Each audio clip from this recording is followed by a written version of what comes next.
हम लोग श्रीमद् भागवतम के तीसरे स्कंद के अध्याय 26 के प्रकृति के मूलभूत सिद्धांत उसका पुनरावलोकन कर रहे हैं। एक दिन में तो नहीं होगा, पहला दिन है इसके ऊपर।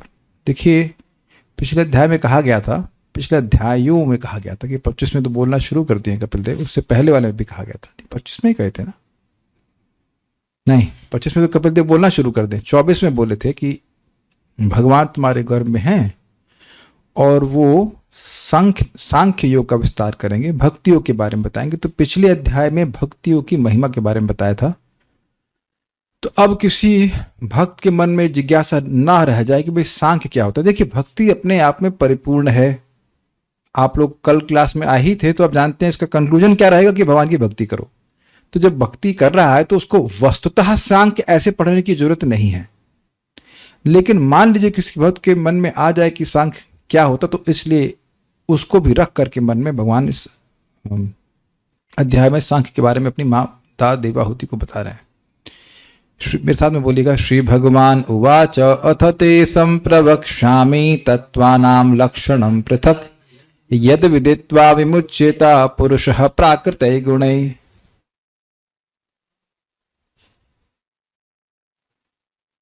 देखिए, वो भक्त तो आज नहीं आए वो छोड़ रहे हैं शाम की क्लास। वो कह रहे हैं कि वो जरूरत है इसको सुनने की। अच्छा, ठीक है। कोई माता जी वहां पर देवहूति माता जी से ज्यादा योग्य हो, जरा हाथ खड़ा कर दीजिए। So it is not that easy to separate matter from spirit. तो भगवान यहाँ कह रहे हैं, श्री भगवान कपिल देव वाचा ने कहा, अथ अब मैं ते संप्रवक्ष्यामि, मैं आपको बहुत अच्छे समझाऊंगा। किसको बोल रहे हैं? माता देवहूति को। क्या बताएंगे आप?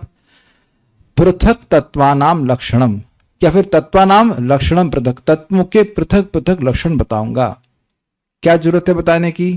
यद विदित्वा, जिन लक्षणों को जानकर विमुच्येता, विशेष रूप से मुक्त हो जाता है। कौन? पुरुषः प्राकृतिक गुण, पुरुष प्राकृत गुणों से मुक्त हो जाता है। स्त्रियां मुक्त नहीं होती हैं अब एक प्रश्न होगा, करे बोल तो स्त्री को रहे हैं, बात कर रहे हैं पुरुष की करे पुरुष, तो पुरुष मतलब जीवात्मा जो भोक्ता बन के बैठा हुआ है, उसकी बात हो रही है। ऐसा नहीं खाली पुरुषों को मुक्त करेगा स्त्रियां तो बात तो स्त्री से करी जा रही है ना। तो जो अपने में भोक्ता का भावना रखा है कि मैं भोग कर रहा हूं, वह प्राकृत गुणों से मुक्त हो जाएगा। तो सबके काम की बात है ये। उसके बाद कहते हैं, ज्ञानम निःश्रेयसार्थाय पुरुषस्यात्म दर्शनम यदाहुर्वर्णये तत्ते हृदय ग्रंथि निवेदनम। तो कोई प्रश्न करे, भाई व्यक्ति प्राकृत गुणों से तो ज्ञान के द्वारा, आत्मज्ञान से मुक्त होता है ना, ये तत्वों का लक्षण बताने से कैसे मुक्त हो जाएगा? यही लिंक दिए थे ना उस समय। तो कह रहे हैं कि ज्ञानम निःश्रेयसार्थाय, और पुरुषस्य आत्मदर्शन, पुरुषस्य यानी जीव के आत्मदर्शन के लिए, यानी कि जीव को अपना अनुभूति हो जाए, आत्म साक्षात्कार हो जाए, उसके लिए। और ज्ञान को बोलूंगा जो निःश्रेयसार्थ, नितराम श्रेय, जो जीव के परम कल्याण के लिए, उस ज्ञान को कहूंगा। यद आहुर, क्या इसका ऐसे आएगा? यद आहुर वर्णये, जिसको कहा जाता है, कैसे हुआ, क्या अर्थ लिया गया इसका?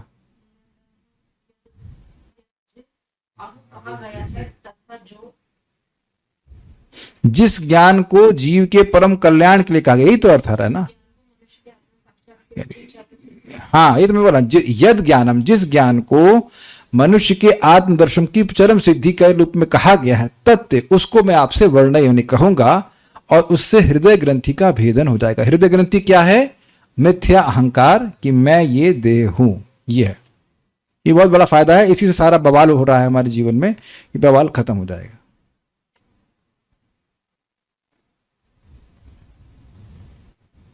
यहां पर जिस पुरुष का वर्णन किया जा रहा है वो भगवान है। अनादिरात्म पुरुषो निर्गुणः प्रकृति परः प्रत्यक धामा स्वयं ज्योतिर्विश्वयेनम समन्वितम।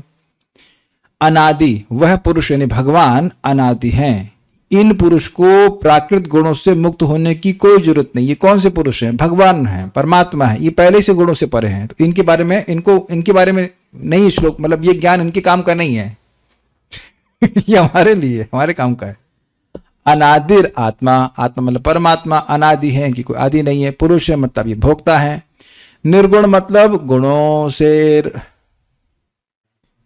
प्रकृति गुणों से परे हैं, लेकिन कुछ और था, निर्गुण का कुछ और भी अर्थ था, प्राकृत गुणों से रहित है, ऐसा कुछ था, याद नहीं आ रहा। यही तो बोला, प्राकृत गुणों से रहित है ना, वही तो।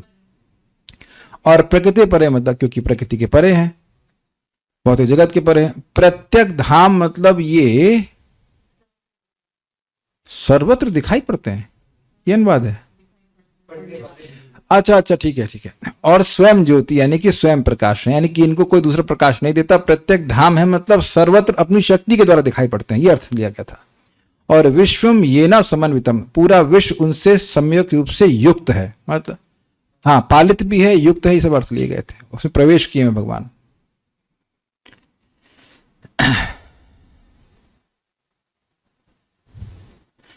अब प्रकृति के बारे में बोल रहे हैं, अविद्या के बारे में बोल रहे हैं। स एष प्रकृतिम सूक्ष्माम दैवीं गुणमयी विभुम यदृच्छोपगताम अभ्युपद्यत लीला। एक मिनट, कौन सी,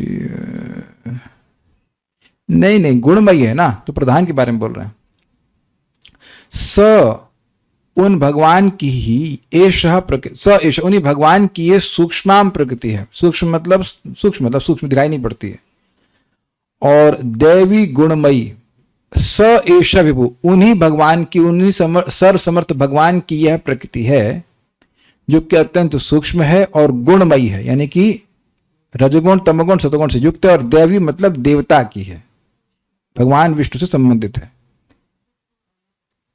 यदृच्छैव उपगताम अभ्युपद्यत लीलया, लीला के द्वारा, यदृच्छया मतलब स्वतंत्र रूप से, उपगताम भगवान उसको स्वीकार करते हैं। और अभ्युपद्यत का मतलब क्या लिया गया है, हाँ स्वीकार कर लेते हैं। उपगतम का मतलब जो भगवान के निकट आई है उसको भगवान लीला में स्वीकार कर लेते सृष्टि करने के लिए। तो यानी अर्थ ये हुआ कि उन्हीं भगवान की, जिनके बारे में बात हुआ पिछले श्लोक में, जो अनादि है, आत्मा है, प्रत्यक धाम इत्यादि, वो ही भगवान की ये सूक्ष्म विष्णु से संबंधित गुणमयी प्रकृति, भौतिक प्रकृति है, जो स्वेच्छा से ही इंडिपेंडेंटली उनके पास आती है और भगवान उसको लीला में स्वीकार कर लेते हैं सृष्टि करने के लिए। तो भगवान की इंडिपेंडेंस है, ये हम लोग नहीं हैं।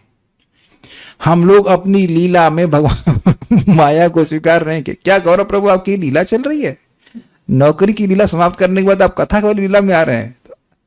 श्यामली माता जी की लीला चल रही है, इज इट नॉट? लेकिन आपकी लीला सुबह सुबह क्यों नहीं शुरू होती है? एक प्रश्न होगा, क्योंकि हम लोग स्वतंत्र नहीं है, न सोने के लिए, न उठने के लिए, न खाने के लिए। अभी मैं 5 बजे कोई लीला थना कर रहा था ना, भूख लगती तब भी खाना खाता है, नो लाइक दैट। तो भगवान इस प्रकृति को लीला में स्वीकार करते हैं। He arranges for that, is independent. अब हम कैसे फंसते हैं जरा देखिएगा। गुणैर विचित्र सृजतिम स्वरूपः प्रकृतिम प्रजा विलोक्य मुमोहे सद्य इह ज्ञान गुहया।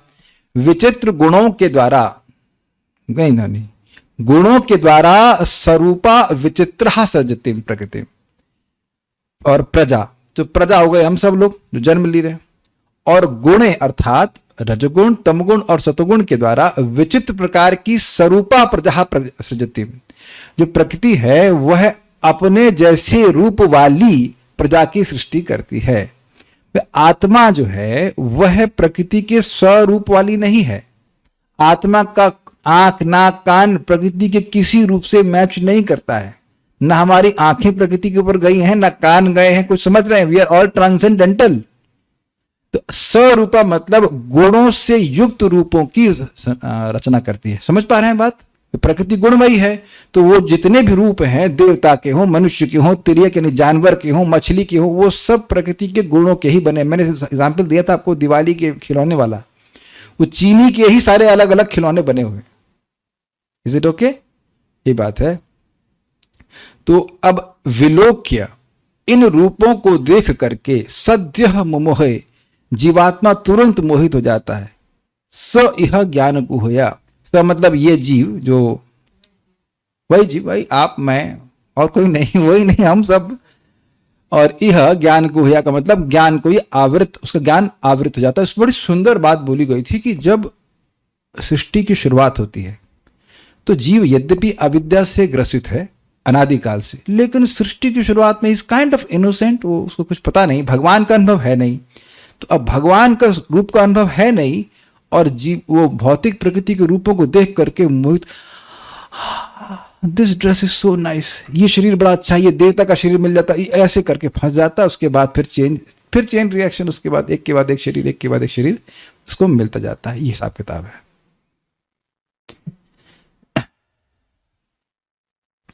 अब इस प्रकार निरंतर देह में अध्यास के कारण क्या होता है? एवं पराभिध्यानेना कर्तृत्वं प्रकृतिः पुमान् कर्मसु क्रियमाणेषु गुणैर आत्मनिमन्यते। एवं पर अभिध्यानेना, पर का मतलब होता है दूसरा, अलग। पराया सुना है ना, पराया, that is from this point. एवं पर अभिध्यानेना, इस प्रकार से दूसरे के निरंतर ध्यान के द्वारा। पहले अलंकार समझ पा रहे हैं? दूसरा मतलब निरंतर अपने देह के बारे में सोचते रहना। कर्तृत्व प्रकृति पुमान, पुमान मतलब जीव, जो प्रकृति का कर्तृत्व है कर्मों में क्रियमाण, जो क्रियमाण कर्म है उनमें प्रकृति का कर्तृत्व है, प्रकृति कर रही है। लेकिन गुणों के कारण आत्मनिमन्यते, आत्मा में ही वो मानता है कि मैं कर रहा हूं। सुनाई पड़ रहा है ना आप लोग? सुन रहे हैं ना? सब लोग सुन रहे हैं कि नहीं सुन रहे हैं? श्यामली माता जी सुनाई पड़ रहा है ना आपको? सुन रही ना आप? भोजन कर लिया? आप ही ने खाया ना? गौरव प्रभु आप खा रहे थे कि प्रकृति खा रही थी? कि देह खा रहा था? तो आप जान रहे हैं श्री वल्लभ माता जी तो कुछ नहीं खाती हैं, सब देह खाता है कि नहीं? तो आप देखिए कि हम खा रहे हैं, हम जा रहे हैं, हम सुन रहे हैं, नहा रहे हैं, ये भावना है ना? जबकि ये हो कैसे रहा है कुछ नहीं पता। हमने क्विज लिया था कि कौन सोता है, सॉरी सोते कैसे हैं किसी को नहीं पता, क्विज लेने वाले को भी नहीं पता। वी हैव नो आइडिया कि सोते कैसे हैं, उठते कैसे हैं, कुछ नहीं पता है। लेकिन बड़ी अच्छी नींद आई, हम जहां चाहे वहां सो जाते हैं। कुछ लोग इसमें भी बड़ा गर्व करते हैं कि हमें सोने के लिए कोई दिक्कत नहीं, जहां लटा तो वहीं सो जाते हैं। लेकिन प्रश्न है कि सो कैसे जाते हो, कैसे करते हो आप? सोचने वाली बात है ना। तो अब निरंतर ये मान रहा है कि मैं देह हूं, मैं देह हूं, तो मैं देह हूं। तो देह के कार्य जिस प्रकृति के द्वारा किए जा रहे हैं वो सब मान रहा है कि हम कर रहे हैं। यहां तक कि लोग कहते हैं हमारा डाइजेशन बड़ा अच्छा है। तो पूछो है कैसे अच्छा आपका? ये नहीं पता कैसे डाइजेस्ट हो रहा है। अच्छा खाना कितना % डाइजेस्ट हो गया आपका? We do have no idea what is happening, लेकिन मान रहे हैं कि हम कर रहे हैं, हम कर रहे हैं, हम कर रहे हैं, हम कर रहे हैं। शुरुआत हुई थी, शुरुआत में मोहित हो जाने से। तदस्य संसृतिर्बंध पारतंत्रम च तत्कृतम भवत्य अकर्तुरीशस्य साक्षिणो निवृत्तात्मनः। तत् मतलब उससे, अस्य, अस्य मतलब इस जीव का, संस्कृति बंध, संसार का बंधन होता है। संस्कृति मतलब बार बार जन्म लेना, बार बार मरना, ये सब होता है। किस वजह से होता है? कर्तृत्व अभिमान से, कि मैं कर रहा हूं तो सब मैं कर रहा हूं तो मैं भोगूंगा, भगवान को क्यों दूंगा, इत्यादि। पारतंत्रम च तत्कृतम, तत्कृतम मतलब उसके द्वारा होता है। किसके द्वारा होता है? कर्तृत्व अभिमान के द्वारा, कि मैं स्वतंत्र करता हूं। इस भावना की वजह से अस्य, इस जीवात्मा का संस्कृति बंधन होता है। ठीक। और पारतंत्र होता है, परतंत्रता होती है। जैसे हम लोग क्या सोचते हैं, सोए बिना, आहार निद्रा भय मैथुन के बिना हम कैसे जिएंगे भाई, बिना खाए कैसे जिएंगे? यद्यपि आप लोग सबका अनुभव है कि फास्टिंग वाले दिन 1 ग्राम भी वजन कम नहीं होता है, लेकिन अब बोल दे जाए कि फास्टिंग करनी ही पड़ेगी तो पूरा 2 दिन से आदमी परेशान हो जाएगा। फास्टिंग करनी होगी, कब तक करनी होगी, क्या है, इतना टेंशन है। आप ये देख ही रहे ना कि कितनी हम लोग की निर्भरता हो गई है देह के ऊपर। ये सोच ही नहीं सकता है व्यक्ति कि देह के बिना भी जी सकते हैं। कितने लोग सोचते हैं इसके बिना, सोचते हैं कि देह के बिना भी आप जी सकते हो। निरंतर ये गाना गाते रहे, तेरे बिना जिया जाए ना, how can I live without. Ishwari Kamala माता जी हाथ खड़ा कर रही है। आपको समझ में आ रहा है ऐसे हाथ खड़ा कर रही है, धरना देने आई है? तो अभी हम सोच भी नहीं सकते हैं कि हम इस देह के बिना हम जी भी सकते हैं। Not possible. देह छोड़ा मतलब मर गए। देह के बिना भी हम लोग जी सकते हैं, कभी सोचते भी नहीं है। ये हमारी परतंत्रता है भाई, स्वीकार करना चाहिए। भवती मतलब हो जाता है, किसकी? अकर्तु। अकर्तुर मतलब जो जीवात्मा करता नहीं है भौतिक कार्यों का। ईशस्य जो कि इससे पूरी तरह स्वतंत्र है, उसका। साक्षिण मतलब वो बेसिकली साक्षी है कि शरीर में हो रहा है ये कार्य। लेकिन बंध जाता है। और निर्वृतात्मना मतलब जो आनंदमय, देखिए बात बड़ी, आप उस पर थोड़ा थोड़ा विचार, बहुत क्या व्याख्या करें, लेकिन बड़ी हमारी दुर्गति है भाई, हमारी मतलब हम सब लोगों की। थोड़े थोड़े सुख के लिए क्या क्या व्यक्ति कर रहा है, इज इट नॉट, और उसमें सुख मिल भी नहीं रहा है, जबकि हम लोग स्वयं आनंद स्वरूप है। फिर जैसे आप लोग खाना तो केवल, मैंने पूछे था ना, केवल पेट भरने के लिए खाते हैं, है ना। चलिए पोलिंग कर लें कि कौन व्यक्ति केवल खाना जो है पेट भरने के लिए खा रहा है, कुछ उसको मतलब नहीं कि क्या टेस्ट आ रहा नहीं। तो अब देख रहे हैं कि वो जीव का थोड़ी देर का सुख चाहिए तो उसके लिए कितनी मेहनत करता है, ये मसाला, ये रेसिपी, वो अंदर से सुख आ रहा होता तो आप कुछ सोचते ऐसा। सिर्फ बीमार हैं तब। हमको आपका कमेंट नहीं समझ में आया, know what was the comment. हम हमेशा ही जीतन हैं प्रभु जी। अरे ये प्रश्न नहीं कि आप जीते हैं कि नहीं जीते, प्रश्न ये था कि ये जीने के लिए कितनी परतंत्रता है, ये देखिए। अब यहां पे सारी आत्मा ही तो नौकरी कर रही है ना। अच्युत शर्मा माता जी आत्मा, आप आत्मा इसलिए नौकरी कर रही हैं कि देह मान रही है कि इसलिए नौकरी कर रही है। कोई व्यक्ति नौकरी काहे के लिए कर रहा है? जितना देह मानेगा, जितना भावना में रहेगा, अरे तो क्या करें, भगवान के पास पैसे खत्म हो गए हो, कैसे मेंटेनेंस करेंगे हमारा, बताइए। अरे मैं प्लीज आपको मजाक नहीं बना रहा हूं, आप आए क्लास में, बड़ा अच्छा लगा। हम एक बात बोल रहे हैं कि आप देखो कि जगत में हम लोग बहुत से कार्य कर रहे हैं जिसकी कोई जरूरत भी नहीं होती। We don't have to, this is our परतंत्रता। See, every time we engage in any sense gratification, we should understand that we are dependent. अपनी भाषा मत कीजिए, बस अपने एक रियलिटी चेक कीजिए कि कोई भी इंद्रिय तृप्ति करने की इच्छा है भी, या कर रहे हैं सूक्ष्म स्थूल कुछ भी, तो उसका मतलब है कि अभी भी इंपोर्ट कर रहे हैं बाहर से सुख बाहर से ढूंढ रहे हैं, तब है ना। मैं बात बहुत सिंपल है, जब भोजन कर लेते हैं तो भोजन का डिस्कशन भी पसंद नहीं आता है, एटलीस्ट कुछ समय के तक। वेदवाद नहीं जानती इस बात को। भोजन के लिए क्या बना, हमने कहा जो मन में बना लीजिए, अब हमको उसमें और डिस्कशन नहीं चाहिए। जब भूख लगती तब नहीं बोलते ऐसा। लेकिन जब भूख शांत हो गई तब भाई उस बारे में कोई बात, you don't want to think also about food at least for few hours, not few hours, at least half an hour, कम से कम आधे घंटे के लिए। समझ रहे ना बात। सोचिए एक ऐसी अवस्था जिसमें आपको कुछ भी नहीं चाहिए, सोना भी नहीं चाहिए, सोना भी नहीं चाहिए। You don't want sleeping, eating, nothing you want. Goswami ने करके दिखाया ऐसा। देह पालेंगे नहीं तो फिर भजन नहीं होता। हाँ राहुल प्रभु, आप तो केवल देह पालने के लिए ही जॉब कर रहे हैं, भजन के लिए तो जॉब कर रहे हैं ना। अच्छा, अरे भाई आप पता नहीं माने न माने, हम तो अपनी बीमारी पे हंसते। भाई क्या जबरदस्त बीमारी है, जबरदस्त बीमारी। अगर खाना ना खाएं तो बॉडी में डेफिशिएंसी भी तो हो जाती है। सही बात है, केवल डेफिशिएंसी पूरा करने के लिए खा रहे हैं ना आप। अरे हम आपका मजाक नहीं बन रहा है, आपसे ज्यादा खबोड़े मैं हूं, हम जानते हैं। आप जरा सा नमक मसाला कम हो जाए, देखिए कितनी डांट पड़ती है। हम तो बोल रहे हैं कि how I am importing so much of, not trying to import so much happiness from outside. देखिए एक सत्य बात है, जिस दिन चैंटिंग अच्छी होती उस दिन समझ में आता है यार, चैंटिंग में रुचि मिल गई ना, कुछ नहीं बाहर से इंपोर्ट करोगे आप। 2 घंटा बैठ के एकदम मन में खूब खुशी हो जाती है।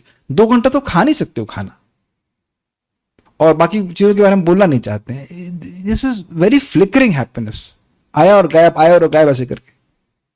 तो एनीवेज, तो हम इस टॉप पे ठहर करके डिस्कशन इसलिए कर रहे हैं कि सारी बवाल क्यों हो रहा है, कर्तृत्व अभिमान, कर्तापन, स्वतंत्र करता हूं। और इसका इलाज बहुत सिंपल, इलाज ये है कि समझे कि भाई मैं स्वतंत्र नहीं हूं कार्य करने के लिए, सारी चीज में भगवान ही सहायता करते हैं, भगवान ही कराने वाले हैं। वो आगे के श्लोकों से क्लियर होगा। इसलिए मैं अपने कर्मों को, क्रियाओं को भगवान की प्रसन्नता के लिए करूंगा। This is very simple point. और ऐसे करके धीरे धीरे मिथ्यांकार नष्ट हो जाता है। तो अब यहां पर एकदम भगवान क्लियर बता रहे कि कौन करता है और कौन भोगता है। कार्य कारण कर्तृत्वे कारणम प्रकृतिम विदुः भोक्तृत्वे सुख दुःखानाम पुरुषम प्रकृति परम। कार्य मतलब शरीर, कारण मतलब इंद्रियां, कर्तृत्व अर्थात इंद्रियों के अधिष्ठाता देवता, ठीक है। अधिभूत, अध्यात्म और अधिदैव, वेरी गुड। इनके कारण को प्रकृति कहा प्रकृति को इनका कारण जाना जाता है। प्रकृति के द्वारा ही शरीर आया है, इंद्रियां आए हैं और साथ ही इंद्रियों के अधिष्ठाता देवता भी आए हैं। इसको अब आप लोग के लिए बिल्कुल इजी होगा। इस अध्याय के एंड में आपने सुना था ना, अधिभूत प्रकट होता है, अध्यात्म प्रकट होता है और अधिदैव प्रकट होता है। ये सब कहां से आया? प्रकृति के द्वारा। सुख दुखानाम भोक्तृत्वे, सुख दुख का जो भोक्तापन है, जो अनुभव करना है, वह पुरुष का है, जीवात्मा का है, जो कि प्रकृति के परे है। अब यहां पुरुष का अर्थ क्या है? जीवात्मा, ना कि भगवान। भगवान को इस जगत से कोई मतलब नहीं है। क्लियर हो गया? तो जो सुख दुख का अनुभव है वह जीव करता है। ध्यान दीजिएगा कि भाई यह भी जीव तभी करता है क्योंकि मिथ्या अहंकार है। अगर मिथ्या अहंकार न हो तो आप कभी बता ही नहीं पाएंगे कि सब्जी में नमक तेज है, नहीं, ऐसे कुछ भी। You don't feel anything. हमारा आत्मा का एक्चुअली इस देह से कोई संबंध नहीं है, कुछ भी संबंध नहीं है। वो भी अनुभव कर रहे हैं हम लोग क्योंकि हमारी चेतना है, लेकिन वह भी इसीलिए अनुभव कर रहे हैं क्योंकि हृदय की ग्रंथि बनी हुई है।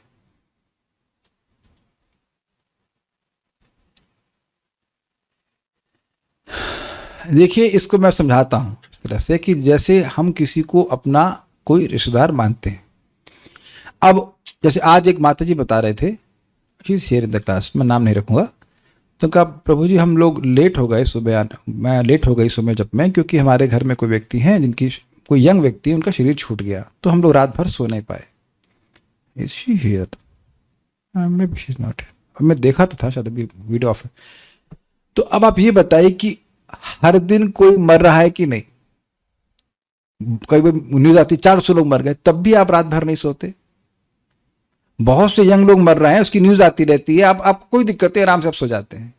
लेकिन अब अपना रिश्तेदार मरा है तो इसलिए रात की नींद उड़ गई। यानी कि वहां भावना हो रही है कि ये मेरा रिश्तेदार है। रिश्तेदार आपका है नहीं, उसको नहीं जानते आप, बिल्कुल नहीं जानते हैं। वो जो अब जानते हैं इस बात को कि जो उसको आप रिश्तेदार बोल रहे थे उसका देह तो यही पड़ा हुआ था। अब तो देह देख रहे थे, लेकिन क्योंकि आत्म भावना हो रही है फॉल्स ईगो की वजह से कि मेरा भाई है, चाचा, जो भी व्यक्ति की मृत्यु हुई, इस कारण से व्यक्ति परेशान हो रहा है। आप समझ रहे हैं ना मेरी बात?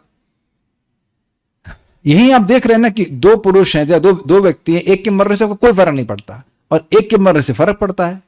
तो फर्क तो वस्तुतः दोनों ही से नहीं पड़ता, लेकिन वो जो अटैचमेंट है उसकी वजह से व्यक्ति परेशान हो रहा है। I think it's very clear. तो ये जो भोक्तृत्व है ये जीव का है, लेकिन वो है कैसे समझ पा रहे हैं? उसमें भी प्रकृति का रोल है। वो जो मिथ्यांकार की एक नॉट है जो जीवात्मा और भौतिक प्रकृति को बांधे हुई, उस वजह से हो रहा। नहीं तो जीवात्मा को काम क्रोध से क्या मतलब है? कोई मतलब नहीं। इसीलिए आगे आएगा ना, काम क्रोध के द्वारा उत्पन्न जो अभिमान है, उसके द्वारा जो दोष है, काम क्रोध, समझ कीजिएगा, अहम मम, यानी जो मिथ्यांकार के द्वारा उत्पन्न जो काम क्रोध आदि, उससे जब मुक्त हो जाएगा तब उसका मन पवित्र होता है। तो आप समझना चाहिए कि ये भोक्तापन भी जीवात्मा का इसीलिए है क्योंकि भौतिक प्रकृति का प्रभाव है। देवहूतिर उवाच प्रकृते पुरुषस्यापि लक्षणम पुरुषोत्तमा ब्रूहि कारणयोरस्य सदसच्च यदात्मकम। देवहूति माता ने कहा प्रकृति और पुरुष का भी लक्षण बताइए हे पुरुषोत्तम, हे भगवान। तो भगवान कह रहे सुनी नहीं क्या? अभी तो प्रकृति और पुरुष का लक्षण बताया कि नहीं बताया? कहते नहीं नहीं वो वाले नहीं, ब्रूहि, मुझे बोलिए, कारणयो अस्य अस्य सद सद सद सच यदात्मकम। जो कार्य, सद सत मतलब कार्य कारण रूप, तो जो कार्य कारण रूप ये जगत है उसके जो दो कारण हैं उस प्रकृति और पुरुष का लक्षण बताइए। जो इस प्रकृति के द्वारा फंसा हुआ है उसके बारे में नहीं बताइए। वो तो सुना दिया भगवान ने, सुनाया कि नहीं सुनाया? सब सुने कि नहीं सुने? जीवात्मा के बारे में बताया ना कि जीवात्मा फंसा हुआ है, जितने भी वो आनंदमय इत्यादि इत्यादि। अब उसके बारे में नहीं पूछ रही हैं, अब पूछ रही हैं कि उस प्रकृति के बारे में पूछ रही हैं जो जगत का कारण है। ध्यान दीजिएगा कि प्रकृति यानी माया के 3 अंश हैं। कौन से अंश हैं वारुण प्रभु बताइए जल्दी से? माया के 3 अंश कौन से हैं? आदि दैविक, अच्छा ठीक है, रजगुण तमगुण, कहीं तो 3 लगा दो। 3 अधिदैविक अध्यात्म, 3 का तुक्का कहीं तो लगाओ। आशुतोष प्रभु आप तो बड़े तेज हैं। चलिए आपको हम अपना एड्रेस भेजिए, आपके लिए, इनके लिए भी मिठाई भेजाऊंगा। नए बच्चा होगा, समझ गया, वेरी गुड, आपने मुझे आशुतुष्ट कर दिया, वेरी हैप्पी विद यू। अविद्या, विद्या और प्रधान, सिंपल। तो विद्या तो चलो अच्छी चीज है, सत्वगुण है। अविद्या और जीवात्मा के बारे में बताया था कि नहीं बताया? अविद्या ही तो बांध रही है जीव को, तो वो बात अभी हो चुकी है, और जीवात्मा के बारे में हो चुकी है। तो प्रकृति की अविद्या के बारे में बता दिया और जीवात्मा के बारे में बता दिया। अब बताएंगे प्रकृति के प्रधान वाली बात, प्रधान से महतत्व इत्यादि, और भगवान के बारे में बताएंगे, क्योंकि प्रधान जगत का कारण है, न कि अविद्या। अविद्या जगत से जीव को बांध रही है, लेकिन जगत की सृष्टि नहीं कर रही है। समझते हैं तो समझ रहे हैं सब लोग, ठीक है। तो अब उसके बारे में पूछ रही हैं। श्री भगवान उवाच यत्त्रिगुणम व्यक्तम नित्यम सदसदात्मकम प्रधानम प्रकृतिम प्राहुर अवेशम अविशेषम विशेषवत। तो यहां पर प्रकृति के बारे में पूछा है, लेकिन बात कर रहे हैं प्रधान की। फिर कहेंगे जिसको प्रधान कहते हैं वही प्रकृति। तो इस प्रकार से प्रकृति की डेफिनेशन हो जाएगी। ये कौन सी प्रकृति है? जो जगत की सृष्टि करती है। यत्तत् मतलब जो प्रसिद्ध, त्रिगुणम अर्थात त्रिगुणात्मक है, अव्यक्तम मतलब प्रकट नहीं है, नित्य मतलब शाश्वत है, सदसतात्मकम मतलब कार्य कारण रूप है लेकिन अव्यक्त है। महतत्व कार्य कारण रूप होता है, लेकिन वह अव्यक्त अवस्था में प्रधान में विद्यमान रहता है, इसलिए इसको सदसदात्मकम कहते हैं। इसको प्रधान कहा जाता है और उसी को प्रकृति कहते हैं। अविशेषम विशेषवत, यह अविशेष है, इसमें कोई विशेषताएं नहीं है। पृथ्वी, जल, वायु, अग्नि, आकाश, ऐसा कुछ नहीं है, लेकिन विशेषवत मतलब विशेष से युक्त है। इसके पास ये पोटेंशियलिटी है, इससे सारी वस्तुएं आ जाएंगी। व्याख्या नहीं होगी। आज कोई पहली बार आ गया तो समझ लीजिए व्याख्या हो चुकी है, आज रिवीजन हो रहा है। एक आध दो किसी क्लास छूट गई हो तो याद कर लेगा, बाकी अब बात समझ रहे हैं। उसमें बहुत सारी व्याख्या करी थी, हमने बहुत प्रयास किया था समझाने का, तो उम्मीद है कि बात समझ में आ गई होगी। अविशेष अविशेष इत्यादि का। पंचभीर ब्रह्मन् चतुर्भिर्दशभिस्तथा एतत् चतुर्विंशतिकम गणम प्राधानिकम विदु। तो इस प्रधान के कितने बच्चे हैं उसको यहां बोला जा रहा है। पंचभी, कौन से पांच हैं भाई? याद बताए, हमको बताइएगा। पंचभीर ब्रह्म मतलब ये सारे ब्रह्म में आ रहा है, प्राधानिक ब्रह्म है। पंचभी मतलब पंच महाभूत के, लीजिए पृथ्वी, जल, वायु, अग्नि, आकाश। फिर पंचभी मतलब तन्मात्रा, रूप, रस, गंध, स्पर्श और शब्द। चतुर्भी चार प्रकार के अंतःकरण में मन, बुद्धि, अहंकार और चित्त। Very good. और दश भी मतलब 5 कर्मेंद्रियां, 5 ज्ञानेंद्रिय। कितना हो गया भाई? 10 4 14 और 10 24 हो गया, गिन लिया। वेरी गुड, हो गया। एतत् चतुर्विंशतिकम, इन 24 को प्राधानिक गण विदु अर्थात विद्वान लोग जानते हैं। ठीक है। अब उसका वर्णन कर रहे हैं कि करके। महाभूतानि पंचैव भूमिरापोग्निर्मरुन्नभः तन्मात्राणि च तावन्ति गंधादीनि मतानि में। बिल्कुल स्पष्ट है, पंच महाभूत हैं वो। भूमि यानी पंच महाभूत में भूमि, जल, वायु, अग्नि, आकाश, ये पंच महाभूत 5 हो गए। तन्मात्रा मतलब रूप, रस, स्पर्श, गंध और शब्द, ये 5 तन्मात्रा हो गई। ये मेरा मत है, इतने हैं। इंद्रियाणि दश श्रोत्रम त्वग्रसननासिका वाक्करौ चरणौ मृडम पायुर्दशमुच्यते। 10 इंद्रियों के बारे में बता दिया। 5 कर्मेंद्रियां और 5 ज्ञानेंद्रियां, उसको हम व्याख्या नहीं कर रहे। मनोबुद्धिरहंकारश्चित्तमित्यंतरात्मकम चतुर्धा लक्ष्यते वेदो वृत्त्या लक्षण रूपया। तो कह रहे हैं कि अंतरात्मकम अर्थात अंतःकरण के 4 भेद हैं जो लक्षित किए जाते हैं। मन, बुद्धि, अहंकार और चित्त। और इनकी लक्षण वृत्तिया लक्षण रूप है, उनका खाली वृत्ति का भेद है। That is called functional difference.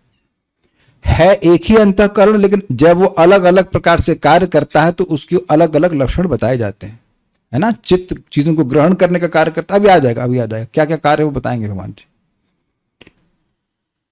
एतावनेव संख्यातो ब्रह्मणा सगुणस्य सन्निवेशो मया प्रोक्तो यह काल पंचविंशकः। एतावन एव, बस इतना ही संख्या मानी जाती है सगुण ब्रह्म की।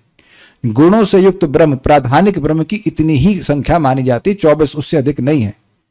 सन्निवेश क्या अर्थ लिया है बताइए? हाँ, इनका इतना अरेंजमेंट, इतना ही अरेंजमेंट है, उससे अधिक नहीं है। मया प्रोक्त मतलब मेरे द्वारा कहा गया। बाकी लोग जो कहते हैं उसे मतलब भगवान को नहीं है। भगवान कह रहे हैं हमने 24 गिना दिया, पीरियोडिक टेबल बनाता रहे मंडली, उससे कोई मतलब नहीं है, उसमें एलिमेंट जोड़ता रहे। We have not concern about this. यह काल, और जो काल है ना वो पंचविंशक, वो 25वां है, तो थोड़ा सा अलग है। काल भी प्रकृति का ही अंग है, बट डजंट कम बिटवीन विद्या अविद्या एंड प्रधान, वो अलग है। ये भी जड़ है, भगवान की शक्ति उसमें यूज होती है, चम्मच की तरह है, ये इंग्रेडिएंट्स की तरह नहीं है। भाई आपका गैस जो है और चम्मच है, ये भी तो कुकिंग का भाग है कि नहीं? कितनी माताएं बिना चम्मच के सब्जी बना लेंगे। राधा शर्मा माता ji is very expert, I think you can make without कलछुल ऑल्सो। नहीं बना सकते आप? तो कलछुल भी आता है खाने में, थोड़ा कलछुल देना। तो कलछुल तो नहीं मांगता है, लेकिन आप जानते हैं कलछुल एक इंस्ट्रूमेंटल कारण भी तो है। तो उसी तरह प्रकृति में काल बहुत इंपॉर्टेंट रोल प्ले करता है, यू नो दैट। उसके बिना काम कैसे होगा? लेकिन वो प्रधानिक नहीं, वो गुणों से बना हुआ नहीं, लेकिन है माया का ही एक, प्रकृति का एक इंस्ट्रूमेंट कह सकते हैं। काल क्या है? प्रभावम पौरुषम प्राहु कालमेकीयतो भयम अहंकार विमूढ़स्य कर्तुः प्रकृतिमीयुषः। Very nice. कैस भाई, हमको पता नहीं किसको ये अध्याय बोरिंग लग रहा है, हमको इतना अच्छा लग रहा है। मतलब वी हैव डिस्कस्ड काल बिफोर ऑल्सो, एक चैप्टर था, लेकिन जितना सुंदर वर्णन, जितना क्लियर समझ में आ रहा है कि काल क्या है, ये भगवान बड़ा अच्छा समझा रहे हैं भाई। Very nice. प्राहु कहा जाता है, पौरुषम प्रभावम, पुरुष के प्रभाव को, वही जीवात्मा के प्रभाव को काल कहा जाता है। हाँ, मैं जान रहा था कि आप समझे कि नहीं समझे। ये पौरुष अपन पुरुष नहीं है, भगवान है, उनकी बात हो रही। तो भगवान के प्रभाव को, भगवान की शक्ति को काल कहा जाता है। यह तो भयम, जिससे भय होता है। किसको भय होता है? अहंकार विमूढ़स्य, जो अहंकार से विशेष रूप से मूढ़ है, स्पेशल मूड। स्पेशल मूड, जो है नहीं उसी में मानना कि मैं हूं, उसको विमूढ़ कहेंगे। और कर्तु, अपने को कर्ता मान रहा। ईश मतलब प्रकृति, ईश मतलब हाँ, जो प्रकृति के द्वारा स्पृष्ट है, उसको स्पृष्ट क्या है, वो बिल्कुल आलिंगन किया हुआ है प्रकृति को कि मैं ही करता हूं, मैं ये दे हूं, इत्यादि इत्यादि। अभी हम गए थे हल्दी लेने के लिए भक्त से, भक्त की दुकान, तो बोले प्रभु जी पैसा बैंक में रखना चाहिए कि कैश रखना चाहिए? मैंने कहा ये क्यों पूछे भाई? कहते वॉर हो जाएगी तो। हमने कहा कितना पैसा लेके बैठे हो आप? सबसे पहले गवर्नमेंट आपका ही पैसा छीनेगी, बड़े बड़े लोग को नहीं छीनेगी। और हमने कहा आप लेके आ जाओगे तो कोई चोर नहीं छीन सकता। हमने कहा ये बताओ कि आप लोग बताना, आप में से कितने लोग के रिश्तेदार मिसाइल अटैक के मारे गए हैं? कितने लोगों के रिश्तेदार मिसाइल गिरने से मारे गए? एक भी नहीं। हम, मैं अपने एक स्टूडेंट का बड़ा नाम तो नहीं रखेंगे, हम बड़े गर्व से बोले कि अभी युद्ध हुआ था भारत और पाकिस्तान में कुछ समय का, रियली उनके घर के आसपास ड्रोन अटैक कर रहे थे।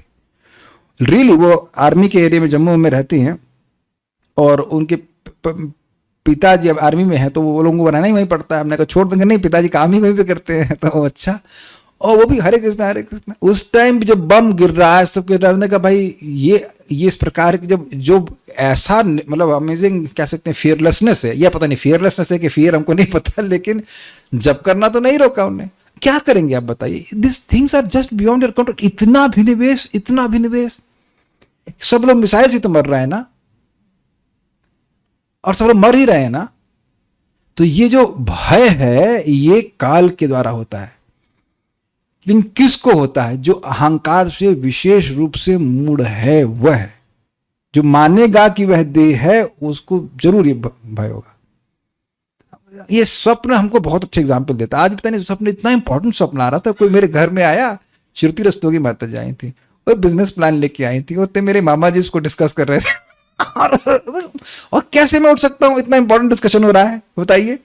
और अकस्मात फिर जो है नींद खुल गई। जब करना है, this is like we are slapped actually every day. हर दिन स्वप्न को कितना महत्व देते हैं, और जब स्वप्न टूट जाता है तो ये जो अहंकार से विशेष रूप से मूढ़ जीवात्मा है, उसको ही डर लगाता है। अब जो वैकुंठ के पार्षद हैं या इस जगत में भी जिनका अहंकार नष्ट हो गया, उन्हें कोई डर नहीं लगता। तो जितना व्यक्ति को भय है, उतनी मात्रा में वो समझ ले कि वह अभी मूढ़ है, और मूढ़ के आगे वी भी लगा दीजिएगा। विकट मूड। विकट मूड है वो, बहुत भयंकर मूड है। हाँ, स्पेशल एडिशन है मूर्खता का, ये बात। तो ये एक डेफिनेशन हुई भाई प्रकृति की, काल की, जो जीवों को भय प्रदान कर रहा है। ठीक है। दूसरा डेफिनेशन ये है कि जो गुणों में प्रधान में गुणों की साम्य अवस्था को डिस्टर्ब करता है। डिस्टर्ब दोनों जगह कर रहा है जीवों में भय उत्पन्न कर रहा है और इधर गुणों में साम्यता को नष्ट कर रहा है। प्रकृतिर गुण साम्यस्य निर्विशेषस्य मानवी चेष्टा यतः स भगवान काल इत्युपलक्षितः। प्रकृति के गुणों में जो साम्य अवस्था होती है और जो निर्विशेष अवस्था होती है, यानी प्रधान जहां पे कोई विशेषता नहीं होती, यानी कि पृथ्वी जल वायु अग्नि आकाश से कुछ नहीं होता वहां पे प्रधान में, हे मानवी, हे मनुपुत्री, यानी कि स्वयंभू मनु की पुत्री माता देवहूति, यतः जिससे चेष्टा होती है, मतलब उसमें डिस्टर्बेंस हो जाता है, तो वह भगवान का काल है, इस रूप से वह लक्षित होता है। यह अर्थ है ना, चेष्टा का अर्थ क्या लिया गया है? हाँ, प्रवृत्ति ना, वो उन गुणों में मूवमेंट होने लग जाता है, ऊपर नीचे होने लग जाते हैं। वो ऊपर नीचे समझते पिस्टन कार के होते ना, 3 पिस्टन टिक टिक टिक टिक, एक बार में एक ऊपर होता है। ऐसे ही गुणों में जब डिस्बैलेंस होने लग जाता है, वो प्रवृत्ति होती है, वो काल के द्वारा होती है, तो वो ही उसी को भगवान कह रहे हैं, उस काल को भगवान कह रहे हैं कि भगवान की शक्ति है। इस प्रकार से वो लक्षित किया जाता है, चिन्हित किया जाता है, समझा जाता है। तो काल के 2 गुण क्या है? एक वह जो बेवकूफों में भय उत्पन्न करता है। क्या गलत बोल दिया? नहीं तो बोला भाई, बेवकूफों में है ना, बेवकूफ। हाँ, हमारे पति मर गया। अरे भाई, तुम्हारे जिसको तुम पति बोल रही थी वो तो लेटा हुआ है, तो किसको तुम बोल रही मर गया? ये बेवकूफी हुई ना। उनके लिए हमें कुछ करना है। किनके लिए? जिनको आप कभी जीवन में देख ही नहीं, उनके लिए ना। और ऐसा नहीं कि पति चला गया है तो अब अपना ज्ञान नष्ट हो जाए। अरे अपने लिए भी तो कुछ करो। It's very amazing. जो व्यक्ति हम बार बार हमको बोलना अच्छा लगता है, जो हम हैं ही नहीं उसके लिए सारे कार्य करना कितनी बुद्धिमानी है, सोच लीजिए आप। इसलिए बुद्धिमान होकर के व्यक्ति को अपने देह के द्वारा अपने लिए, अपने कल्याण के लिए कार्य करना चाहिए। एंड दैट इज भक्ति, अलग अलग रूपों में, लेकिन देह के लिए बहुत कम से कम करना चाहिए। देह के द्वारा बहुत ज्यादा करना चाहिए, लेकिन देह के लिए कम करना चाहिए, या एटलीस्ट जितना जो बस आवश्यक हो उतना करना चाहिए। तो ये खैर हम वापस पॉइंट पा रहे हैं। तो काल जो है मूर्खों को भयभीत करता है और गुणों में चेष्टा लेके आता है। गुणों में प्रधान में जो गुणों की साम्य अवस्था है, उनमें गुण के साम्य अवस्था को डिस्टर्ब करता है, उसको काल कहते हैं। अब वहां समझा रहे हैं कि वो भगवान काल है, ये कैसे हुआ? तो कह रहे हैं अंतः पुरुष रूपेणा काल रूपेण यो बहि समन्वेत्येष सत्वानाम भगवानात्माय।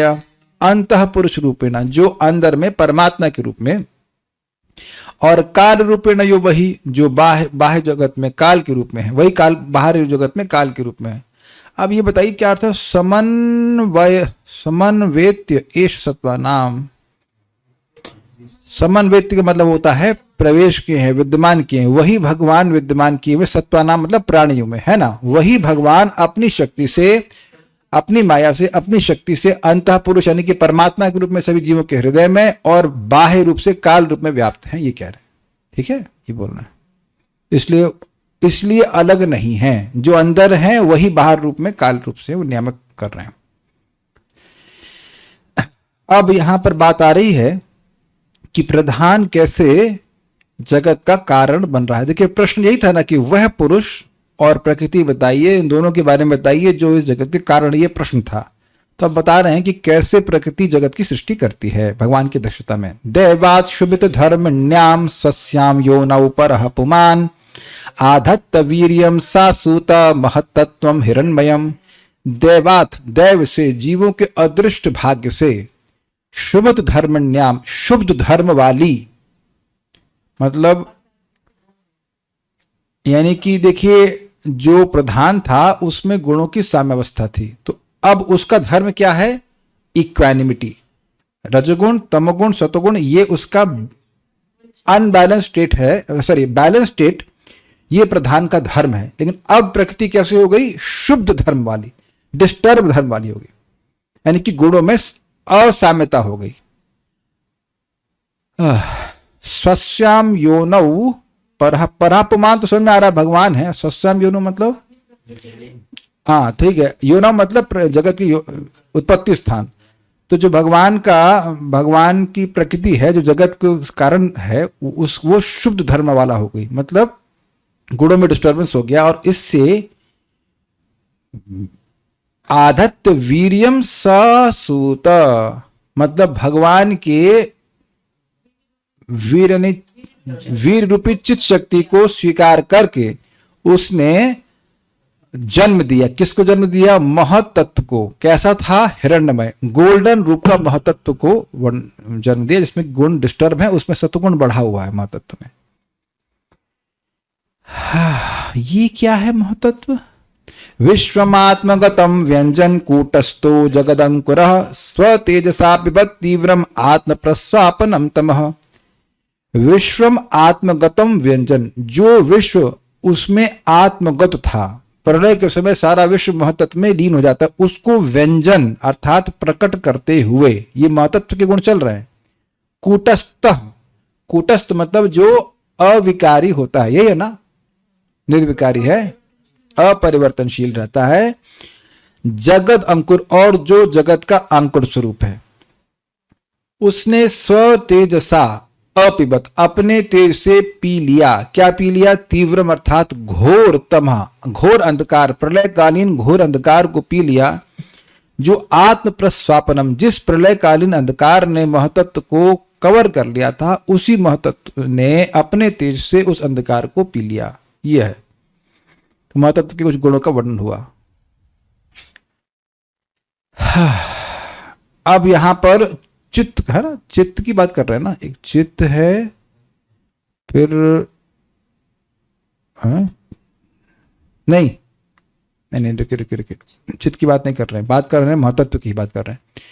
महतत्व और चित्त अलग अलग नहीं है, तो महतत्व का ही वर्णन कर रहे हैं। देखिए भाई, प्रकृति के लक्षण के बारे में बात करेंगे ना, तो उसके कार्यों के बारे में बात करेंगे। अभी चित्त और वो अहंकार की बात नहीं, अंतःकरण की बात नहीं आ रही है, बात आ रही केवल महतत्व की। कुछ समझ में आ रहा है आप लोग को? आप लोग परेशान होकर बैठे हुए हैं? मैं जूम पे लोगों को बोलना, are able to understand something? ऐसा लगे बूझे ते ना बूझे में बूझी ते ना पा रहे। आप समझ रहे हैं कि नहीं समझ रहे हैं, कि हम नहीं समझ पा रहे हैं? भाई क्लासेस अगर आप पहले गए होंगे तो समझ में आ रहा होगा, इजी है। हमको तो बहुत मजा आ रहा है, बहुत मजा आ रहा है। यत तत् मतलब वही प्रसिद्ध शास्त्र में आप सुन ही रहे हैं वो सब। सत्व गुण, जो सत्व गुण में रहता है। स्वच्छ मतलब निर्मल, शांत मतलब शांत स्पष्ट है, डिस्टर्ब नहीं है। भगवतः पदम मतलब भगवत पदम, भगवान का अनुभव कराने वाला, उस अवस्था में भगवान की अनुभूति होती है। यदाहुर वासुदेवाख्यम, जिसको वासुदेव नाम से जाना जाता है। और चित्तम तन महदात्मकम, वह चित्त है और वह महदात्मक है। चित्त को समझ करके व्यक्ति समझ जाए कि महतत्व क्या। देखिए समझिए, बिस्लेरी की पानी की बोतल आप समझते हैं, तो ऐसे समझ लीजिए कि उस टैंक में सारा पानी वैसे भरा हुआ है। आप टैंक को ना देखें, लेकिन बिस्लेरी की पानी की बोतल को पी करके या थोड़ा देख कर समझ लेंगे, जैसा ये पानी है वैसा वो सारा टैंक का पानी है। Is it understand? तो चित्त को समझा करके बता रहे हैं कि वो महतत्व जो है, वो चित्त जो है महतत्व से ही आता है। महदात्मक है, यानी महतत्व स्वरूप है चित्त। तो वो शुद्ध चित्त की बात कर रहे हैं, तो उससे व्याख्या कर रहे हैं कि महतत्व इस प्रकार का होता है। आपने सुना ही था कि शुद्ध चित्त कैसा था? वो भगवत बिंब ग्राहित्वम, भगवान के बिंब को पकड़ने वाला है। ठीक है, इसके लक्षण बता रहे हैं। स्वच्छत्वम अविकारित्वम शांतत्वम इति चेतसः वृत्तिभिर्लक्षणम प्रोक्तम यथापम प्रकृति ही परा। स्वच्छत्व होना, स्वच्छ होना, अविकारी, कोई शोभ ना होना, शांत होना, ये सब शुद्ध चित्त के लक्षण है। वृत्ति भी लक्षणम प्रोक्त, इन वृत्तियों से चेतना को जाना जाता है। चेतना से मेरा मतलब चित्त को, महतत्व को। यथा अपाम प्रकृति ही परा, परा मतलब अलग। तो अपनी मतलब मिट्टी से न मिला हुआ पानी जैसे शुद्ध होता है, अविकारी होता है, शांत होता है, पारदर्शी होता है, ऐसे महतत्व की स्थिति होती है। महतत्व की व्याख्या करें। अब आगे बढ़ते हैं। महतत्वाद विकुर्वाणाद भगवद वीर्य संभवात क्रियाशक्ति अहंकार त्रिविध समपद्यता। बिल्कुल स्पष्ट है, महतत्व के विकार होने से, भगवान की शक्ति से प्रेरित होकर के, निकाल शक्ति से, क्रिया शक्ति यानी क्रिया शक्ति से युक्त क्रिया शक्ति, ज्ञान शक्ति और एक और शक्ति थी भाई, क्रिया शक्ति, ज्ञान शक्ति, और एक और शक्ति भाई, पदार्थ की शक्ति, द्रव्य शक्ति, द्रव्य शक्ति, क्रिया शक्ति और ज्ञान शक्ति। उससे युक्त अहंकार 3 प्रकार का प्रकट हुआ। ज्ञान शक्ति वाला अहंकार हो गया सतोगुणी अहंकार, क्रिया शक्ति वाला अहंकार हो गया राजसिक अहंकार, और द्रव्य शक्ति वाला अहंकार हो गया तामसिक अहंकार। गुड, ये प्रकट हुआ। कहां से प्रकट हुआ? महतत्व से। ठीक है, थोड़ा समझ लीजिएगा, महतत्व से पहले अहंकार आता है, फिर अहंकार, थोड़ा और समझिए इसको, गुणों की साम्यावस्था, सतोगुण बढ़ा तो महतत्व की सृष्टि हुई, फिर अब उसी सिचुएशन में तमोगुण बढ़ गया तो अहंकार आ गया। यानी कि अहंकार तमोगुण प्रधान है, लेकिन अब उस अहंकार में फर्दर सतोगुण बढ़ गया तो सात्विक अहंकार। Are getting this point? क्योंकि एकदम छांट के तो अलग हो नहीं सकता है। उसी में जब रजोगुण बढ़ गया तो राजसिक अहंकार, और फिर उस तमोगुण में और तामसिक, उस अहंकार में और तमोगुण बढ़ गया तो तामसिक अहंकार। I think it's very easy.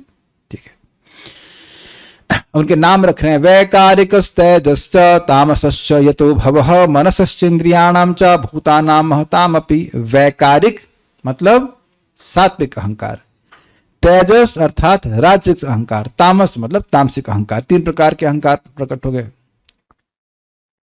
यत भव, भव मतलब हो गए, यही होता है उत्पत्ति होती है। उससे क्या उत्पत्ति होती है? मनश्च इंद्रियाणाम च, मन की उत्पत्ति होती है वैकारिक यानी सात्विक अहंकार से, इंद्रियों की उत्पत्ति होती है राजसिक अहंकार से, और भूतानाम, महत भूता मतलब 5 महाभूतों की उत्पत्ति होती है तामसिक अहंकार से। गुड, जब यहां बात आ रही है तो उसमें जो उसके अधिष्ठाता देवता हैं उनका भी वर्णन कर रहे हैं। चित्त के अधिष्ठाता थे वासुदेव, वो बोल दिया उधर। अब आगे बोल रहे हैं, सहस्त्र शीर्षम साक्षात यम अनंतम प्रचक्षुते संकर्षणाख्यम पुरुषम भूतेन्द्रिय मनोमयम। जो साक्षात हैं, साक्षात अनंत हैं, और उनके 1000 सिर हैं, उनको अनंत कहा जाता है। जो संकर्षण नाम से प्रसिद्ध हैं, और जो भूत इंद्रिय मनोमय हैं।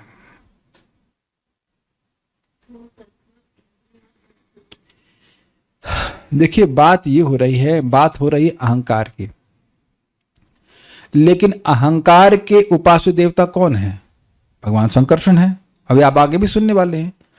तो अहंकार की का अभेद कर रहे हैं उनके उपास्य देवता से। आप क्या, the seat should speak, the bench has spoken, the seat should speak, the chair must speak. कुछ याद आ रहा है आप लोगों को? मंच से आवाज आई तो मंच बोला नहीं, मंच पर बैठे लोग बोले। याद आ रहा है सब बातें? तो भगवान को बोल रहे हैं, बात हो रही अहंकार की। भगवान संकर्षण भूत इंद्रिय मनोमय नहीं है, वो भौतिक नहीं है, लेकिन नाम रख रहे हैं संकर्षण भगवान का, लेकिन बात हो रही अहंकार की। Is it okay? क्या ट्रांसलेशन में ही लिखा हुआ है इसी तरह से? ध्यान दिया आपने? हम गलत बोल गए? ट्रांसलेशन में इसी प्रकार की बात होगी कि लास्ट लाइन से पकड़ना हो। यही 3 प्रकार के अहंकार उनसे अभिन्न है, क्योंकि अहंकार ही उनका कारण है। यह संकर्षण के नाम से जाना जाता है। समझ आ गया बात? पता नहीं कितने लोग आवाज उनकी सुनाई पड़ी। यह संकर्षण के नाम से जाना जाता है। 5 महाभूत, इंद्रियां और मन, ये आए हैं अहंकार से, रेस्पेक्टिव अहंकार से। तो ये उनसे नॉन डिफरेंट माने जाते हैं। किससे? अहंकार से। उसको अहंकार क्या कहते हैं? संकर्षण कहते हैं, जो सहस्त्र सिर वाला है। तो ये बिल्कुल इलॉजिकल बात लग रही है। क्या अहंकार के 1000 सिर होते हैं? कितने लोग वोट देंगे अहंकार को? उसका कोई भी सिर होता है? अहंकार का कोई सिर नहीं होता है। लेकिन जो अहंकार के उपास्य देवता हैं भगवान संकर्षण, उनके 1000 सिर हैं, तो उनसे उनका भेद करके बोले उनको संकर्षण कहा जाए। देखिए, आप अभी आपने सुना था चित्त को वासुदेव कहते हैं, तो भाई चित्त को वासुदेव नहीं कह सकते हैं। भगवान वासुदेव तो भगवान वासुदेव हैं, लेकिन चित्त के उपास्य हैं, अधिष्ठाता है, इसलिए ऐसा वो उनको बोल रहे हैं। आई थिंक बात समझ में आ गई होगी। आगे बढ़ते हैं। तो बात अहंकार की हो रही है। अब ये कर्ता क्या है? ये अहंकार तो कह रहे हैं, कर्तृत्वम करणत्वम च कार्यत्वम चेति लक्षणम शांत गौर विमूढ़त्वम इति वा स्याद अहंकृते। तो अहंकार का लक्षण क्या है? कर्तृत्वम, ये कर्ता है। कर्ता कैसे है? सात्विक अहंकार से देवता आते हैं और देवता ही जो इंद्रियों के नियामक देवता है वही कार्य करवाते हैं, तो वह कर्तृत्व हो गया। कर्णत्व मतलब इंद्रियां राजसिक अहंकार से आ रही हैं, और कार्यत्व मतलब शरीर आदि तो पंच महाभूत हैं। ये लक्षण है अहंकार के, ठीक है। उसी तरह से इनको लाइन ड्रॉ कीजिएगा। कर्तृत्व की लाइन कहां तक आएगी? शांत तक आएगी, सतगुणी अहंकार। कर्णत्व की आएगी घोर राजसिक अहंकार, और कार्यत्व मतलब विमूढ़त्व यानी कि तामसिक अहंकार। इस प्रकार से अहंकार को कहा जाता है। अब आगे बढ़ते हैं, पढ़ लेना, अभी तो आधा घंटा है हमारे पास। वैकारिकाद विकुर्वाणान मनस्तत्वम अजायत यत् संकल्प विकल्पाभ्याम वर्तते काम संभव। तो अब बड़ा सुंदर वर्णन आ रहा है कि आगे कैसे सृष्टि होती है। वैकारिकाद अर्थात वेदवादी, वैकारिक मतलब पढ़ करके मत बताइए, कुछ याद नहीं हुआ आपको। वैकारिक अहंकार से ही तो, वैकारिक अहंकार मतलब रेसिपी दे सकते, अरे कुछ रेसिपी मन में भी याद रहनी चाहिए, नहीं याद आ रहा। वैकारिक मतलब सात्विक अहंकार, उसके विकुर्वाण अर्थात उसके विकार से, उसके ट्रांसफॉर्मेशन से मन तत्व मजायत, मन तत्व की सृष्टि हो गई। इजी। क्या करता है मन? संकल्प विकल्पाभ्याम, जिसके संकल्प और विकल्प से काम संभव होता है। कहां एसी ठंड लग रही है आपको? तो मन का क्या कार्य होता है? संकल्प और विकल्प। संकल्प मतलब भूख लग रही है, कुछ खाना है, और विकल्प मतलब मल्टीपल चॉइस, क्या खाना है क्या खाना है। हाँ, सूप खाएंगे कि व्हाट इज दैट, कौन सी सब्जी खाते हैं, हाँ chole bhature, you know that, so many things. उससे कामनाओं की उत्पत्ति होती है। अब देखिए, इसी को अनिरुद्ध कह दिया गया है, क्योंकि अनिरुद्ध भगवान जो हैं वो मन के उपास्य देवता हैं। मन प्रभु जी को अनिरुद्ध कह रहे हैं। अनिरुद्ध भगवान तो विष्णु तत्व हैं, लेकिन क्योंकि उपास्य हैं इसलिए अभेद कर करके को बोला। यद विदुर ही अनिरुद्धाख्यम ऋषिकाणाम अधीश्वरम शारदेन्द्र श्यामम संराध्य योगी भीषण। जिसको विद्वान लोग अनिरुद्ध नाम से जानते हैं, जो ऋषियों के अधीश्वर हैं, शारद इंदिवर, शरद काल के कमल के समान और श्यामल वर्ण के हैं, है ना। और योगियों के द्वारा धीरे धीरे उनकी उपासना होती है। मतलब देखिए, बात हो रही है मन की, लेकिन नाम रखा जा रहा है अनिरुद्ध भगवान का। कहने का अर्थ यह है कि मन को बड़ी धीरे धीरे करके योगी जीतते हैं, ये बात बोल रहे हैं। आई थिंक ये लैंग्वेज क्लियर हो गई होगी। अब आगे बढ़ते हैं। तेजसा तु विकुर्वाणात् बुद्धि तत्वम अभूत सती द्रव्य स्फुरण विज्ञानम इंद्रियाणाम अनुग्रह। ये बड़ा इंटरेस्टिंग है। तेजस मतलब वेदवादी, कुछ भी बोलिए, पता नहीं, कभी तो सीखोगी बोलते बोलते। तेजस मतलब राजसिक अहंकार के विकार होने से। अरे रुक्मणी माता जी, आप लोग बुद्धिमान हैं, हम समझ रहे हैं, आप कुछ अधर चैरिटी भी उधर चाहिए, वेदवादिनी को तो सिखाना है, नहीं सिखाना है, इन्होंने सब्सक्राइब किया, सिखाना है भाई। हाँ, काय सब्सक्राइब करी 2023 में। तेजसात तो विकुर्वाणात्, राजसिक अहंकार के विशेष परिवर्तन से, मतलब विकार से बुद्धि तत्व प्रकट हो गया। ठीक है, ये क्या करता है?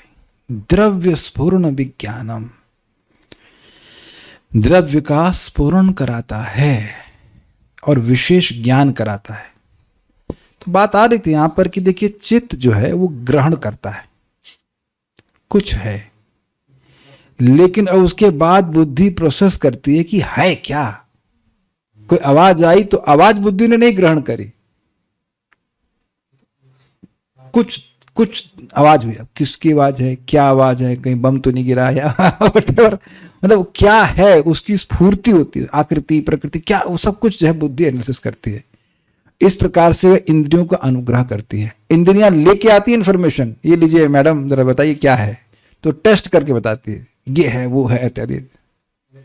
हाँ, एनालिसिस करना, ठीक है, वो बुद्धि का कार्य है। अच्छा, एक चीज रुकिएगा, अभी आप देखना कुछ होता है, बहुत ध्यान से देखना पड़ेगा। स्क्रीन पे देखिए, इतना टाइम थो ना। जैसे ही मैं स्लाइड चेंज करता हूं, आप लोग को ये तो पता नहीं कि अगला श्लोक कौन सा है, जैसे ही स्लाइड चेंज हुई आप लोगों ने अनुभव किया कुछ चेंज हुआ, उसके बाद आपकी बुद्धि देखना शुरू करती है संस्कृत में लिखा है कि उर्दू में लिखा है कि क्या नहीं है श्लोक का। I think you are getting this point very. In a first flash of seconds आपकी बुद्धि नहीं काम कर रही होती है, कुछ सेकंड भी नहीं कह सकते, बहुत स्प्लिट सेकंड के बाद शुरू होती है।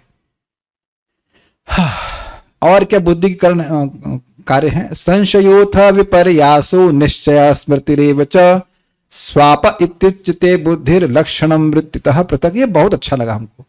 संशय करना। खाना बन गया क्या? कब बनेगा? नहीं बन गया क्या? हाँ, टाइम क्या हो रहा है? क्लास का टाइम हो गया। So many times we have संशय। ठीक बोल रहा है ये। ये है, ये इंटेलिजेंस का लक्षण है। देखिए, मैं बीच बीच में जानबूझकर गलत क्यों बोलता हूं? चेक करने के लिए आपकी बुद्धि काम कर रही है कि भी घर में फेंक करके आए बुद्धि। अब कई बार देखेंगे आप यस इसलिए बोल देते हैं कि शायद सही हो। है ना, अंदर नहीं सोच रहे होते हैं कि प्रश्न क्या है। ऐसे हाँ, पर मुझे सही बोल रहे हैं ना, और एकदम विपरीत उत्तर होता है। गलत नहीं बोल रहा ना, उस टाइम जो है बुद्धि कहीं और रही होती है, आपको जो पूछ रहा होता हूं वो नहीं सोच रहे होते उस टाइम। उसी टाइम आप देख लो ना कि कुछ सोच रहे होते। खैर, संशय करना, क्या ये सही है गलत है। फिर विपर्यास। विपर्यास मतलब जो है उसके विपरीत समझना, ये भी बुद्धि का लक्षण है। अगर कोई गलत समझ रहा है तो ऐसा नहीं है कि बुद्धि नहीं है। विपरीत बुद्धि है। इसलिए विपरीत समझ रहा। आपने कभी, हमने तो कभी वो देखे किसी की सहायता करने जाओ वो आपको दुश्मन मानता है। हमको बड़ा आश्चर्य, ये क्या है? आपके साथ कभी नहीं हुआ ऐसा? You try to help a person and then he thinks no you are against him, specially when you preach. तो वो बुद्धि का कारण, ऐसा नहीं इसकी बुद्धि ने बेचारे है, लेकिन उल्टा चल रही है। उल्टा चल रही है।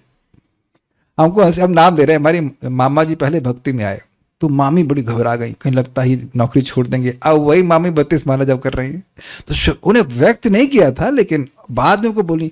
उस वक्त हम अलग प्रकार से सोचते थे। Now she is interested in Bhagavatam, Bhagavatam सुनती हैं, जब करती हैं, लेकिन क्या बुद्धि नहीं थी? बुद्धि उस समय भी थी, लेकिन वो विपरीत चल रही थी। वो सोच रही थी हमारा घर नष्ट कर देंगे, ये भक्ति खराब हो जाएगी, ऐसे ऐसे करके।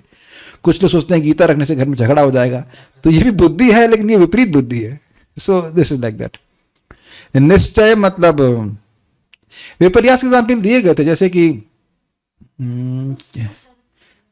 एक विपर्यास एग्जाम्पल वो सीपी वाला था।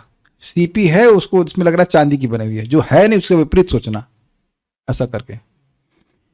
निश्चय तो स्पष्ट है भाई, ये निर्णय कर लिया कि ये ठीक है। और स्मृति तो समझते हैं जो अनुभव पहले के हैं, संस्कार, उनको स्मरण रखना। स्वाप मतलब सोना, हाँ स्वप, सोना। ये सब बुद्धि के लक्षण है। न अगर नहीं सो पा रहे हैं तो कहा जा सकता है बुद्धि नहीं आपके पास, सो नहीं पा रहे हो, बुद्धि नहीं है आपके पास। या अगर नहीं सोएंगे तो बुद्धि डिस्टर्ब हो जाएगी। अब इसी कह रहे हैं, इसी राज्यिक अहंकार से और भी कुछ प्रकट हुआ। तो कह रहे हैं तेजसानीन्द्रियाण्येव क्रिया ज्ञान विभागशः प्राणस्य ही क्रिया शक्तिर्बुद्धिर विज्ञान शक्तिता।